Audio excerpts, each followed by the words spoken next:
For as long as I've been running my channel, I might have reinforced a misconception or two. Then place a piece of sushi grade fish. But when I know something to be a bigger myth than integrity in games journalism, I sure as hell will let you know that it is. In fact, let's debunk 5 of the most common food myths out there right here, right now. And yeah, this is a green screen. We have a newborn in the house and what he babbles is law. Anyway, let's start with... Now, I'm sure we've all seen that picture of the taste bud map we've seen in our elementary school science textbook. If you don't know what that is, here's a picture of it, courtesy of the Vermilion, Ohio Research Establishment. But just like the whole ignoring bullies will make them leave you alone argument, this is one of the many lies school taught you. Obviously, you can taste sweet, salty, bitter, and umami on all areas of your tongue. But how did this myth begin? The origins of this myth began with the findings of the German scientist David P. Honig in the research paper titled, yeah, there's no way I'm going to pronounce that without sounding like an epileptic garbage disposal. Basically, he discovered that certain areas of the tongue are more sensitive to different styles of flavor. But these differences are so small and subtle that no one would even notice them. Unfortunately, nobody caught that last part, and they allowed this quasi-fact to mutate into common knowledge. And while we're on the topic of stupid things the Germans did, let's move on to myth number 2.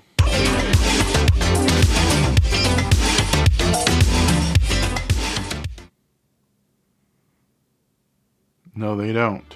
Now, don't get me wrong, eating carrots are totally healthy, but you're not going to be getting Superman's X-ray vision if you deep throat them by the truckloads. If you're not familiar with how this myth began, it started way back in World War II. The Germans conquered all of mainland Europe, and it had its sights set on the UK. But in a move no one saw coming, the Royal Air Force were able to clobber the Luftwaffe single-handedly. At night, no less. Flabbergasted, the Axis power wanted to know how those limey Brits were able to beat them. The answer they gave? Carrots. British RAF pilots were able to one-up the Germans by consuming loads of carrots. Is a lie they told the public. What actually happened was the Brits were able to invent improved and advanced radar technology, which was the actual reason why Staffordshire is not called Staffordstein. And such delicious, suckling new technology couldn't fall into enemy hands, the carrot lie was created. And if you need further proof that carrots don't improve your eyesight, need to remind you that Bugs Bunny eats a ton of these things, and yet he keeps making that wrong turn at Albuquerque. You'd think he'd learn that by now.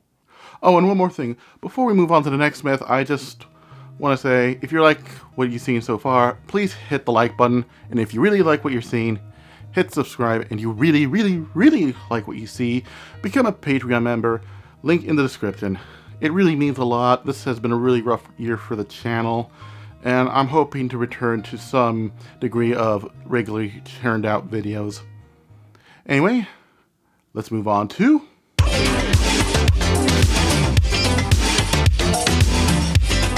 Okay, this one might get a bit controversial because I know someone in my household who swears by buying organic, but I, or should we say we, do not have the salary of a West LA corporate yuppie.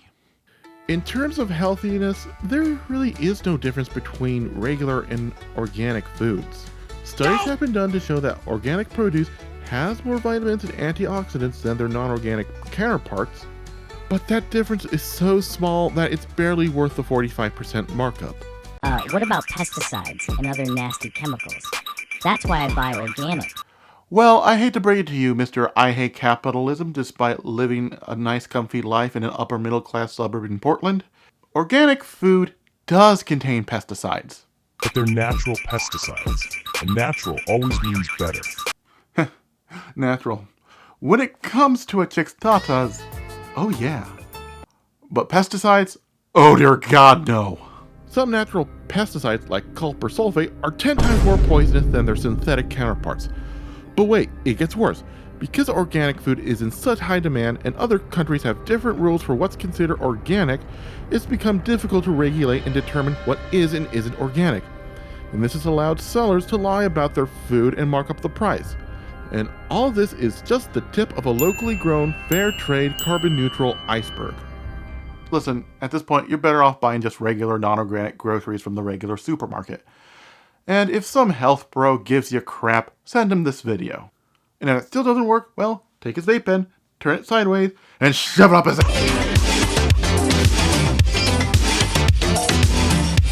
Before we begin, I just want to make something clear. I'm not here, nor do I have the right to, pass judgments on other people's dietary lifestyles. I'm just here to get a few facts straight. With that said, fat ain't all that bad, baby. Well, most fats aren't bad, as you'll soon see. I bet in order to satisfy your sweet tooth without worrying about going up a shirt size, one of you grabbed the reduced fat treat from the store. I mean, haven't we all? One problem. That reduced fat treat was no healthier or even less healthier than the original full-fat version. Why? Because to compensate for the lack of flavor fat provides, companies added more of the white stuff.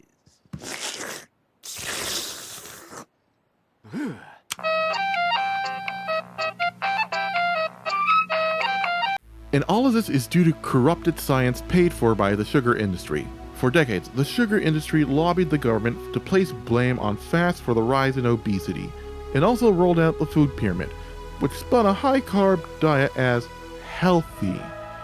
But as you already know, not only was this complete cow dookie, but America's obesity rate only increased more dramatically. Okay, so sugar bad, fat good, right? No, did you remember the first part of the segment? I said most fats are not bad. Let's start off with the good fats, or unsaturated fats. These are normally fats that are liquid at room temperature, like canola oil, olive oil, and other seed oils. And yes, I am aware of all the seed oil conspiracies. I'll address that in a future video. Believe that. There's even a specific type of fat called omega-3s. They can be found in nuts, olive oil, and salmon.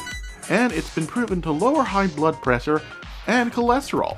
The ones you need to keep a close eye on are saturated fats. These are solid at room temperature, like butter, lard, and tallow. But let me stress, these fats are bad if you go overboard with them. Just like how that racist southern lady did on her cooking show. Do you have the slightest idea how little that narrows it down?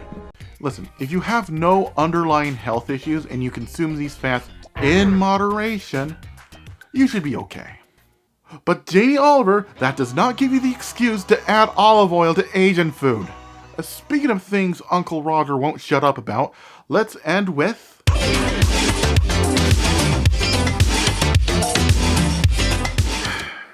I know this myth has been debunked time and time again, but it just refuses to die. It's like dry bones from Super Mario. You think you killed him, everything's looking good. You think it's behind you and dealt with, until... Yeah, hey Mario.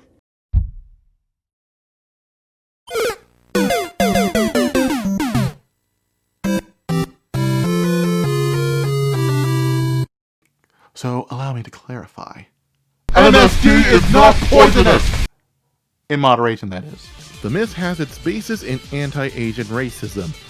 As the story goes, in 1968, some numbnut got sick after eating at a Chinese restaurant. He experienced rashes, numbness, and heart palpitations. Worried, scientists fed MSG to rats, and they too suffered similar symptoms as well. And thus, Chinese restaurant syndrome was born, and a wave of anti-MSG paranoia swept across America.